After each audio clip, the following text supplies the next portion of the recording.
Global skill development mission में आपका स्वागत है। यहाँ यदि आप राइट हैंड साइड ऊपर की तरफ देखें तो आपके पास एक सर्च बॉक्स अवेलेबल है जिससे आप अपनी कंप्यूटर में फाइलें और कोई भी कंटेंट ढूंढ सकते हैं। वो कंटेंट आप चाहे तो फाइलों के प्रकार के आधार पे, चाहे तो फाइलों के नाम के आधार पे और चाहे तो उनके कंटेंट के आधार पे भी ढूंढ सकते हैं। उदाहरण के लिए यहाँ मैं कंप्यूटर से सी ड्राइव सेलेक्ट कर लेता हूँ। यहाँ सर्च में मैं कंप्यूटर बेसिक टाइप कर देता हूँ और जैसे ही एंटर करता हूँ तो मेरे पास यहाँ पे नीचे की तरफ सर्चिंग शुरू हो जाती है। देखिए यहाँ पे सर्चिंग अवेलेबल हो गया है। इसी तरह से एक मैसेज भी अवेलेबल हो जाता है, searches might be slow in non index locations.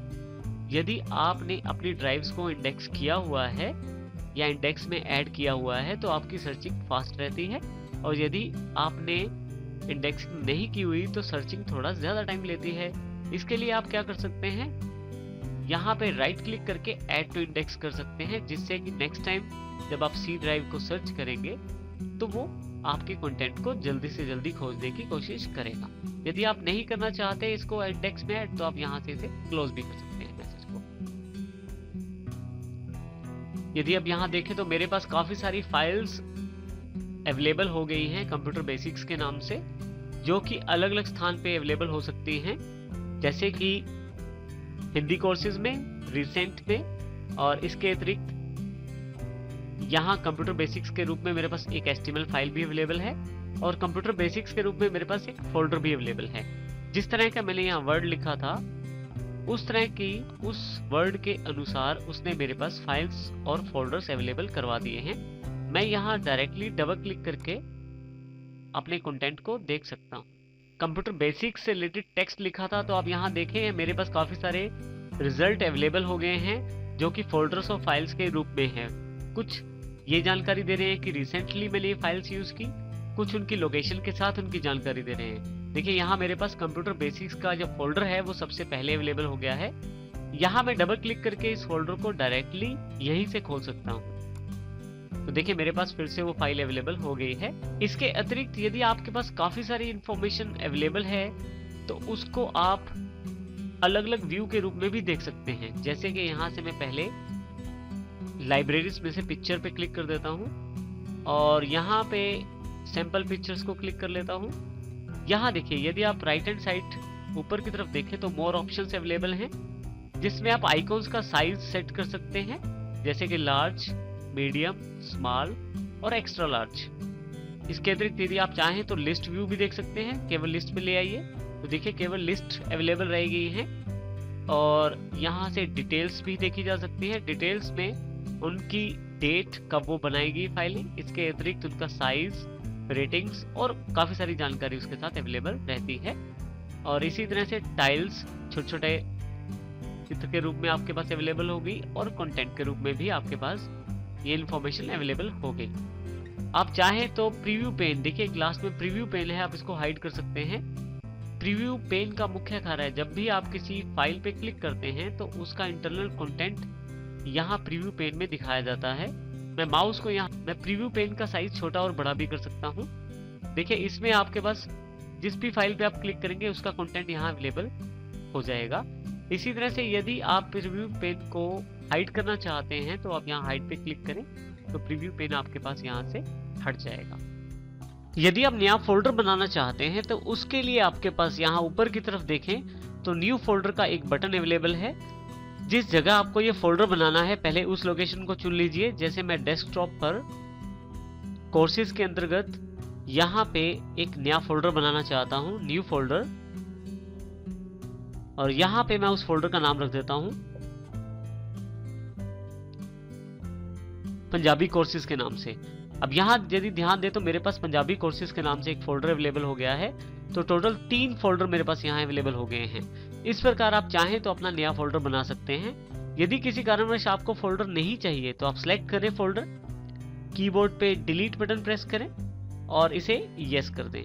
जैसे आप यस करेंगे ये फोल्डर यहाँ से हट के आपके रिसाइकिल बिन में अवेलेबल हो जाएगा। और यदि यहाँ भी आपको ये फोल्डर नहीं चाहिए, अर्थात आप बिल्कुल कंप्यूटर से हटाना चाहते हैं, तो आप एम्प्टी द रिसाइकिल बिन पे क्लिक करेंगे तो ये दोनों आइटम्स जो भी रिसाइकिल बिन में अवेलेबल आइटम्स हैं वो भी डिलीट हो जाएंगी, जिसमें कि आपका फोल्डर भी शामिल है। जैसे ही यस करता हूं मैं, देखिए दोनों आइटम्स डिलीट हो गई हैं। तो इस प्रकार से आप नया फोल्डर बना सकते हैं और उसे डिलीट भी कर सकते हैं।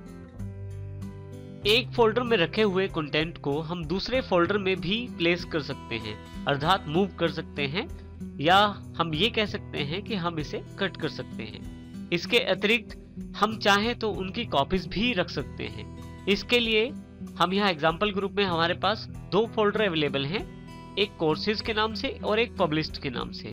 सबसे पहले मैं कोर्सेज फोल्डर को ओपन कर लेता हूँ। मेरे पास यहाँ हिंदी कोर्सेज के अंतर्गत कंप्यूटर बेसिक्स में कंप्यूटर बेसिक की एक पीपीटी है, यानी कि प्रेजेंटेशन फाइल है।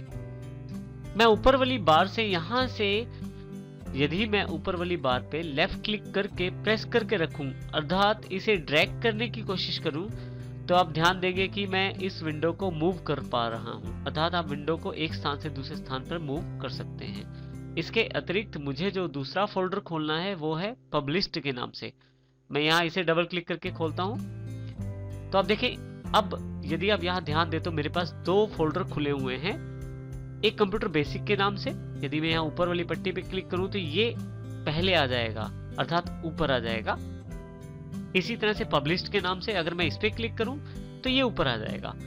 और यदि आप ध्यान दें तो मैं एक टाइम पे एक ही को ढंग से देख पा रहा हूं, तो कोई बात नहीं, मैं ऊपर वाली पट्टी से फिर से ड्रैग करते हुए इसको राइट साइड लेके जाता हूं। आप देखेंगे कि खुद ही विंडो जो है रीसाइज हो गई है। इस तरह से पब्लिश्ड वाले फोल्डर की विंडो को जब मैं लेफ्ट साइड लेके जाता हूं तो देखिए फिर से दोनों फोल्डर्स की जो विंडो है वो रीसाइज हो गई है अपने आप। अब यहाँ पे यदि आप ध्यान दें तो मेरे पास कंप्यूटर बेसिक्स नाम की फाइल है जिसको मैं पब्लिश्ड में लाना चाहता हूँ। मुझे केवल इसको क्लिक करके ड्रैग करके खींचते हुए पब्लिश्ड वाली साइड पे लेके आना है। आप देखेंगे कि वो फाइल कंप्यूटर बेसिक से हट के मेरे पास पब्लिश्ड में अवेलेबल हो गई है। मैं इसे फिर से वापस ले जा सकता हूं ड्रैग करते हुए। तो जब आप ड्रैग करते हैं और फाइनली छोड़ने से पहले आपके पास एक मैसेज आता है जो दिखा रहा है आपको कि मूव टू कंप्यूटर बेसिक्स, यानी कि आपने पब्लिश्ड वाले फोल्डर से इसको कंप्यूटर बेसिक वाले फोल्डर में मूव किया है। परंतु यदि आप चाहते हैं कि दो कॉपीज बन जाएं आपकी फाइल की, अर्थात एक फाइल आपकी कंप्यूटर बेसिक्स फोल्डर में पड़ी रहे और दूसरी जो है वो पब्लिश्ड फोल्डर में पड़ी रहे, इसके लिए आप कीबोर्ड पे कंट्रोल प्रेस करके रखें और फिर ड्रैग करें और अब इसे यहाँ पब्लिश्ड में लाके छोड़ दें। आप देखेंगे कि अब दोनों तरफ उसकी कॉपीज अवेलेबल हो गई हैं, कंप्यूटर बेसिक्स जिसमें ओरिजिनल फाइल और पब्लिश्ड में उसकी जो कॉपी वाली फाइल वो अवेलेबल हो गई है। अब यदि मैं इन फाइलों को मान लीजिए नहीं चाहता और मैं इसे हटाना चाहता हूं पब्लिश्ड में, तो मैं सिलेक्ट कर लूंगा फाइल को, कीबोर्ड पे डिलीट की है उसे प्रेस करूंगा और इसी के साथ मेरे पास एक मैसेज अवेलेबल हो जाएगा, are you sure you want to move this file to recycle bin? क्या आप इस फाइल को डिलीट करके रिसाइकिल बिन में भेजना चाहते हैं? जैसे मैं यस करता हूं, ये फाइल मेरे पास से पब्लिश्ड वाले फोल्डर से हटकर रिसाइकिल बिन में अवेलेबल हो जाएगी। आप यदि यहाँ देखें, रिसाइकिल बिन ओपन करके देखते हैं तो हमारे पास ये फाइल यहाँ अवेलेबल हो गई है। मैं इसे क्लोज कर देता हूँ। इसके अतिरिक्त यदि आप किसी फाइल या फोल्डर को कट, कॉपी या पेस्ट करना चाहते हैं तो उस फाइल या फोल्डर पे राइट क्लिक करें। जैसे मैं यहाँ कंप्यूटर बेसिक्स पे राइट क्लिक कर देता हूँ, इसमें काफी सारे ऑप्शंस अवेलेबल हो जाते हैं जिसमें ओपन अर्थात खोलने से संबंधित है और नीचे की तरफ यहाँ कट और कॉपी दो इंपॉर्टेंट ऑप्शंस अवेलेबल हैं। मान लीजिए इस फाइल को मैं मूव करना चाहता हूँ तो यहाँ मैं इसे कट पे क्लिक कर दूंगा। आप देखेंगे यहाँ जो आइकॉन का कलर था वो बहुत ही डिम हो गया है। वापिस जहां मुझे ये फाइल रखनी है वहां जाऊंगा, यहाँ राइट क्लिक करूंगा। राइट क्लिक करते समय ध्यान रखिए कि आप जब राइट क्लिक करें तो वो राइट क्लिक खाली जगह पे हो, व्हाइट स्पेस पे हो। अगर आप किसी फाइल पे राइट क्लिक कर देंगे तो उसकी ऑप्शंस अलग आ जाएगी आपके पास। तो मैं यहाँ राइट क्लिक कर देता हूँ और अब यहाँ से मैं पेस्ट चुन लेता हूँ। जैसे ही पेस्ट करता हूँ मेरी ये फाइल कंप्यूटर बेसिक्स वाले फोल्डर में से पब्लिश्ड वाले फोल्डर में मूव हो जाती है। इसी तरह से मैं इस फोल्डर में यदि दोबारा राइट क्लिक करूं और यहाँ देखिए मेरे पास एक ऑप्शन अवेलेबल हो गया है अनडू मूव। यदि मैं इसे क्लिक कर देता हूं तो जो फाइल मैंने मूव की थी वो फिर से वापस आ गई है।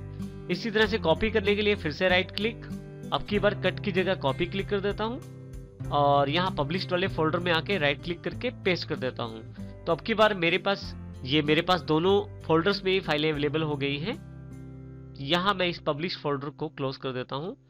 ये जो विंडो मेरे पास अवेलेबल है ये मेरे कोर्सेज फोल्डर की विंडो अवेलेबल है। यदि मैं चाहता हूं कि इस कंप्यूटर बेसिक का शॉर्टकट अपने डेस्कटॉप पे आ जाए तो इसके लिए मैं यहाँ राइट क्लिक करूंगा। अब यहाँ ध्यान दें सेंड टू के रूप में एक मेन्यू अवेलेबल है जिसमें मैं डेस्कटॉप क्रिएट शॉर्टकट का ऑप्शन चुन लेता हूँ। तो जैसे मैं यहाँ डेस्कटॉप क्रिएट शॉर्टकट का ऑप्शन चुनता हूँ मेरे पास डेस्कटॉप में यहाँ नीचे की तरफ ये फाइल अवेलेबल हो गई है। ये फाइल शॉर्टकट है, ये जानकारी यहाँ लेफ्ट हैंड साइड नीचे की तरफ एक छोटा सा एरो दे रहा है। इसका अर्थ ये है कि ये भी मेरे पास शॉर्टकट है, ये भी शॉर्टकट है और ये भी शॉर्टकट है। तो इस प्रकार से मैं शॉर्टकट क्रिएट कर सकता हूं किसी भी फाइल का। इस प्रकार से आप अपने कंटेंट को कट, कॉपी, पेस्ट कर सकते हैं और आप इसके लिए माउस का प्रयोग कर सकते हैं जिसमें आप राइट क्लिक या आप ड्रैगिंग का प्रयोग भी कर सकते हैं। नीचे की तरफ दी गई टास्क बार के खाली जगह पे ही देखिए जैसे बीच में एक खाली स्पेस दिखाई दे रहा है जिसमें ये आइकॉन्स नहीं है और साथ में ये नोटिफिकेशन एरिया के बीच में जो खाली स्पेस है, यदि मैं इस पे राइट क्लिक करूं तो मेरे पास टास्क बार से रिलेटेड काफी सारे ऑप्शंस अवेलेबल हो जाते हैं जिसमें मैं यहाँ पे प्रॉपर्टीज को चुन सकता हूँ। प्रॉपर्टीज में मेरे पास टास्क बार से रिलेटेड काफी सारे ऑप्शन हैं जैसे कि लॉक द टास्क बार। यदि मैं टास्क बार लॉक कर देता हूं तो मैं टास्क बार को यहां से मूव नहीं कर पाऊंगा। अभी मैं इसे अनलॉक करता हूं, अप्लाई करता हूं, ओके कर देता हूं। अब यदि मैं इस पे लेफ्ट क्लिक प्रेस करके रखता हूं तो आप देखेंगे कि ये टास्क बार मेरे पास राइट हैंड साइड अवेलेबल हो गई है। इसी तरह से टॉप और लेफ्ट और फिर से मैं इसको बॉटम साइड पे प्लेस कर सकता हूं। फिर से राइट क्लिक, प्रॉपर्टीज। मेरे पास यहाँ और भी काफी सारे ऑप्शन हैं जिसमें कि auto hide the task bar. जब मैं ऑटो हाइड टास्क बार पे क्लिक करके अप्लाई कर देता हूँ तो जब भी आपका कोई टास्क बार से काम नहीं रहेगा टास्क बार अपने आप को हाइड कर लेगी, परंतु जैसे ही आप माउस वहां लेके जाएंगे टास्क बार फिर से आपके सामने अवेलेबल हो जाएगी। यहाँ मैं राइट क्लिक करके फिर से प्रॉपर्टीज पे और मैं यहाँ पे ऑटो हाइड ऑप्शन को डिसेबल कर देता हूँ।